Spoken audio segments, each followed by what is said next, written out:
Very good morning to all students. Like in previous class, I have completed till Echinodermata. Almost non-chordates is completed, but there is a small phylum named Hemichordata. Basically, this phylum was included under chordates previously, but later on it's included under non-chordates. This is a phylum under non-chordates. So today we are going to discuss about Hemichordata. Fine. So what's the general characteristic feature of these organisms? The organisms that belongs to the Hemichordata. It's a very small phylum, I'm telling you.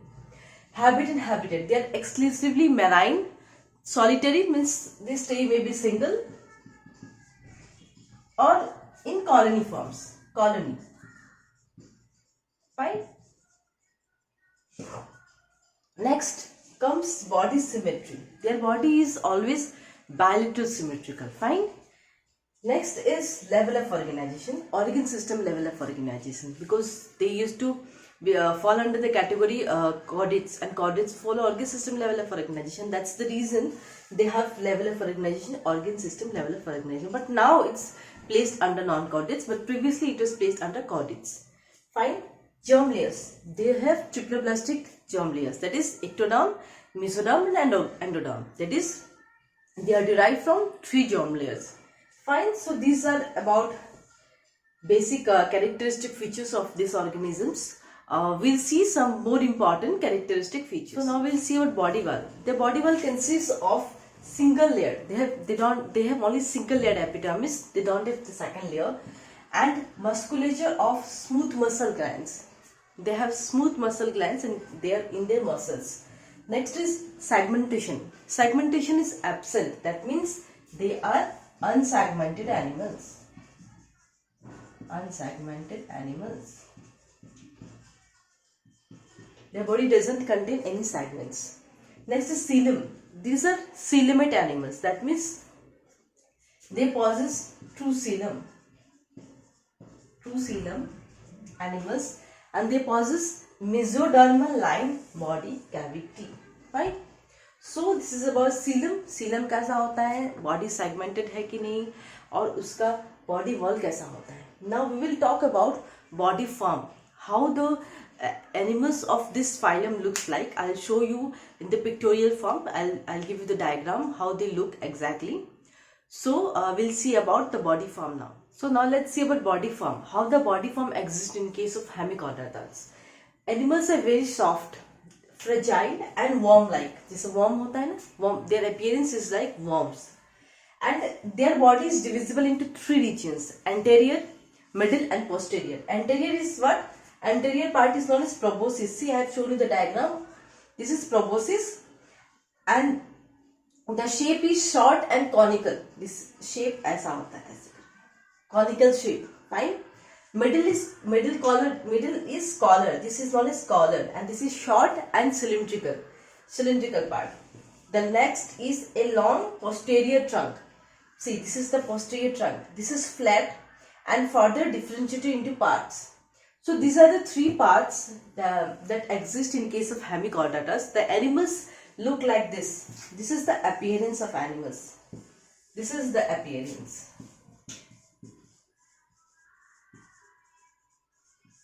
So this is about the body form.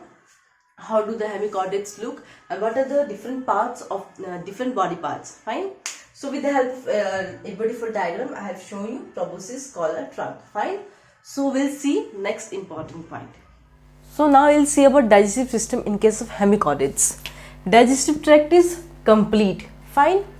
See, क्या होता है ना इसमें proboscis, like I have shown in the diagram ना, ऐसे shape में होता है, ठीक है ना, proboscis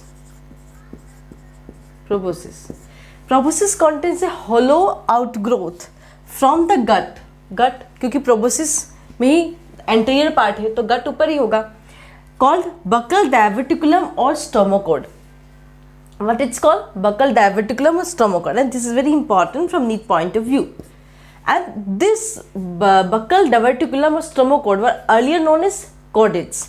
This was earlier known as chordates. So you have to remember which part of the hemichordates were earlier known as chordates. Question may come like this. So this is diverticulum or stomachode. Fine. So basically digestive tract उनका complete होता है और proboscis में ही उनका जो एक outgrowth निकलता है from the gut, buccal diverticulum कहते हैं, और stomochord, and this was earlier known as notochord. Fine. About digestive system, I hope I'm clearing all your questions or your doubts and clearing your concept. Respiratory structure. Respiratory occurs by gill slits or by general body surface. Either of the two. Either by gill slits or by general body surface. Fine. So this was about digestive हो गया, respiratory हो गया. Now we'll go to circulatory and more other important features. So let's see about circulatory system. How it happens in case of hemichordatas. Basically their circulatory system is of open type. That means blood will not flow into the vessels. It will flow in the open spaces, like open spaces, कहीं भी जाके निकल जाना. Open spaces. And this includes 4 parts. Dorsal heart होता है, 2 main longitudinal vessels होता है, that is dorsal and ventral, both are present. Small lateral vessels and sinuses, and the 4th is blood is colorless and without corpuscles. These 3 is the मतलब parts होते हैं, I mean heart के. Blood जो है colourless है. हमने और colourless blood किस में पढ़ा था? इकानोडर्म्स में पढ़ा था ना, लिजर्ड्स वगैरह, sorry in arthropods, sorry not in echinoderms, arthropods में लिजर्ड्स के बारे में बताया था मैंने आपको. ब्लड कलरलेस होता है. Fine. So blood is colorless in case of hemichordates and without corpuscles, without RBC, right? Corpuscles. Next is excretory system. Excretion basically takes place through proboscis gland. Proboscis कहाँ से आएंगे? Proboscis gland that is present in the anterior region of the proboscis. Proboscis was itself in the anterior region, and that gland is present itself in the proboscis. Fine. I've just see my slides. My notes, you'll get to know. I have shown a very beautiful diagram. There I have shown you the proboscis, and there itself the proboscis gland is present, and in that way the excretory system is performed in case of these animals. Fine. So this was all about circulatory and excretory. So now we'll see next characteristics of this phylum. So now let's discuss about the reproductive system in case of hemichordates. Basically they have dioecious, that is sexes are separate. The hemichordates are dioecious. Reproduction is sexual. Fertilization कैसा होता है? It's external, that is in sea water. Fine. Next is development. Development is mainly indirect in case of phylum Hemichordata with a free swimming larva. The name of the larva is Tornaria larva, and I want you to remember this because this question comes in NEET exam. Next example you remember, Melanoglossus is very common example in case of hemichordates. Next Saccoglossus, Cephalodiscus and Rhabdopleura. These 4 examples. Very important, Melanoglossus you remember, rest you just read, it's better. So this is about hemichordates. Everything I have covered in hemichordates. Now we will see in chordates what we have to study. The basics of chordates I will start today, because non-chordates is completed till hemichordata, because hemichordata is placed itself in non-chordates. Now we will see the chordates, the basic characteristics of chordates, and their very like tabular form in chart, which what are the things we have to study in case of chordates. Fine. So now let's see something, a new phylum, that is non-chordates is done. Now we'll study the chordates.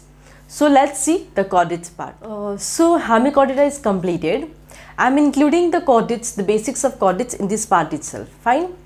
Chordates. What are chordates? What are the important characteristics of chordates? We belong to chordates. The very common example, Jeeta Jata example is humans. And other than humans, there are certain organisms, those belongs to chordates. Fine. So step by step we will see the basic characteristics of chordates. First is presence of notochord, very important. Notochord, where it's located between nerve cord and digestive tube, basically alimentary canal. So I have to say one thing. See, it happens sometimes that notochord might be present in some organisms for whole life, or sometimes that notochord is replaced by vertebral column. In case of adults, that notochord is replaced by vertebral column in case of adults. Fine. किसमें होता है? In adults. Fine. Notochord हो गया. Next is dorsal hollow nerve cord. Basically differentiate into brain and spinal cord. Brain and spinal cord. तो उसको कहते हैं क्या? Dorsal hollow nerve cord. The presence of these features determines that they are chordates. Fine. Next is paired pharyngeal gill slits. Gill slits basically for those organisms like Pisces will cover in chordates. They use gills for respiration. So paired pharyngeal gill slits, post anal tail, it is present for balancing. Basically in some organisms there is, like in monkeys, right? So next is chordates are, apart from this there are more important characteristics which define the chordates, that they are bilateral symmetrical, triploblastic, organ system level of organization, then coelomates, true coeloms are present, and closed circulatory system. Fine. So these are the important characteristics of chordates. If you are studying chordates, then these four characteristics you should know if you are studying the chordates. So this is the basics of chordates. Now we will go and see that chordates are divided into how much part. A table, I will give you a tabular form, and from there only we will start the chordates. We will study each and every phylum. Fine. So let's see. So this is the classification of chordates. First they are divided into two parts, acranata and craniata. Acranata means no cranium, that means brain is absent, no brain, and craniata means brain is present. Fine. So acranata is divided into two parts, urochordata, cephalochordata, and craniata is divided into, craniata is nothing but, this is the subphylum. Subphylum is nothing but vertebrate, and that vertebrate is divided again two parts. So first is agnatha. Agnatha means they don't have jaw, jawbone, jaws are absent, and gnathostomata, jaws are present. तो agnatha में कौन आते हैं? Cyclostomata, and gnathostomata में कौन आते हैं? Pisces and tetrapod. Pisces में osteocytes आते हैं, OSTEICHYTH, osteocytes, and chondrocytes आते हैं, chondrocytes. Pisces में osteocytes, chondrocytes, and tetrapodas में क्या आता है? Amphibia, reptilia, aves, mammalia. Tetrapoda means they have limbs. क्या होगा? Limbs. Fine. Pisces में सारी मछलियाँ आ जाएंगी, और limbs जो tetrapoda में क्या आएंगे? Amphibia, reptilia, aves, mammalia. 4 leg वाले tetrapod में तब limbs are present. Fine. So this is the classification of chordatas, and now what we will do is we'll discuss each and every part. First we will discuss urochordata. No brain वाले पहले कर लेंगे, cephalochordata. Then we will go to the vertebrata. We'll start from cyclostomata, then Pisces, amphibia, reptilia, aves, mammalia. So let's see uro and cephalo first, and then we'll go to the next part. So now we'll study the subphylum 1, that is urochordata. We are studying acraniata, and we'll study the characteristics of urochordata. Urochordata, they are exclusively marine animals, they stay in water itself. Next is body is enclosed within a leathery taste or tunic formed of a cellulose-like organic substance, that is term is tunicin. Why they are known as tunicates? This is the reason behind that. Their body is enclosed within a leathery taste or tunicin. Fine.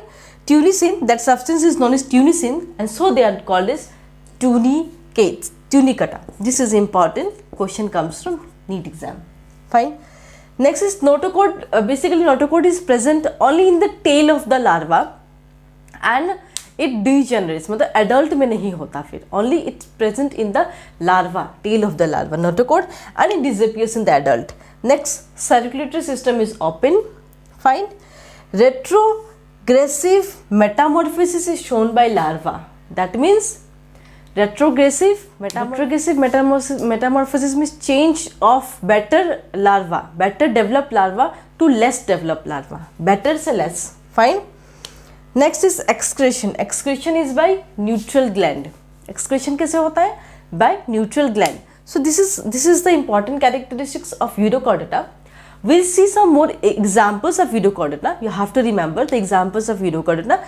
Beautiful examples I'm going to give you. So let's see the examples of Urochordata. So now see the examples of Urochordata. These are the very important example. Herdmania is very common. They are known as sea squat. Doliolum is important. They are solitary, free swimming, barrel-like form. Pydosoma, they are colonial, phosphorescent form. Next is Oikolura, they are tailed form, living in a self-secreted house. They live in a self-secreted house. The Salpa and Acidia. Very important is Herdmania and Doliolum. These two very important, Herdmania and Doliolum. They belongs to Urochordata. And the rest you just study. But these two are very important, Herdmania and Doliolum. Fine.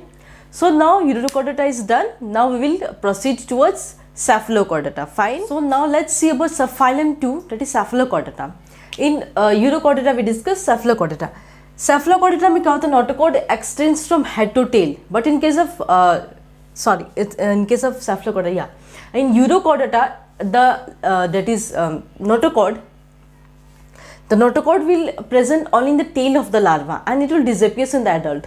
But in case of Cephalochordata, notochord will be present from head to tail. Next is notochord will persist throughout the life. But Cephalo में क्या था, Uro में क्या था, notochord might not persist throughout the life, but in adults it is replaced by vertebral column. Digestive tract is complete. Circulatory system is well developed, that is closed, but heart is absent. Very important. Heart नहीं होता है in animals में. Fine. Next is development is indirect and that includes free swimming larvae. Respiration is through general body surface. Respiration के general body surface होता है. Excretion is by protonephridia with solenocytes. Paired appendages are absent. Media fins are present. Fine. Next example is Branchiostoma. Very important. Branchiostoma. They are also known as amphioxus or lanceolate. Branchiostoma, amphioxus or lanceolate. So these are the important characteristics of Cephalochordata. Fine. So today we have completed, just remind for 2 minutes, Hemichordata is done and we have started the chordates today, and there we have discussed about the characteristics of chordates, classification of chordates, Acrania and Craniatum, and in Acrania we have studied Urochordata and Cephalochordata, and Uro and Cephalo both are discussed today. From next class I'll discuss about Acrania is done. Now Craniata, that is vertebrata we'll study, like pieces, amphibia, reptiles, mammalia, and Agnatha, all those things we'll discuss in next class. So today we have completed till Cephalochordata. Fine. So I hope you are enjoying my lectures, and if you have any doubts you can ask me in the comment section. You can mail me or you can just contact me on my WhatsApp number, or you can call me whenever. Whatever doubts you have, just pin me, just send me a message. I'll clear all your doubts. So with this I'll conclude my class today. So thank you so much.